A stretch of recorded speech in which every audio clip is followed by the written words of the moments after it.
Görüşdə Milli Olimpiya Komitəsinin vitse-prezidenti Çingiz Hüseynzadə, Milli Olimpiya Komitəsinin baş katibi Azər Əliyev, Milli Olimpiya Komitəsinin İdman İdarəsinin müdiri Həsən Ağarızayev, Avropa Kəndirlə Mübarizə Federasiyasının prezidenti Ralf Brauninger, qurumun baş katibi Andres Anderson, Azərbaycan Kəndirlə Mübarizə İdmanı Cəmiyyəti İctimai Birliyinin İdarə Heyətinin sədri Elnur Şıxəliyev iştirak ediblər.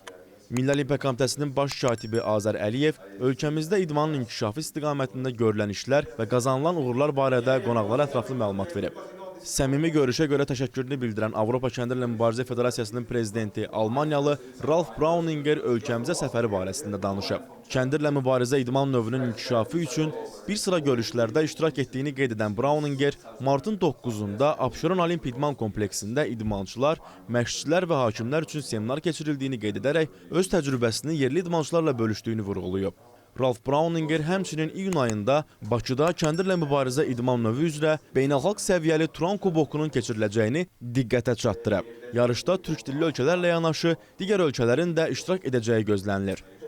Qeyd edək ki, görüş zamanı Azərbaycanda kəndirdartma idman növünün inkişafı istiqamətində görülən işlər, Avropa Kəndirlə Mübarizə Federasiyası ilə əməkdaşlıq imkanları və digər məsələlər müzakirə olunub.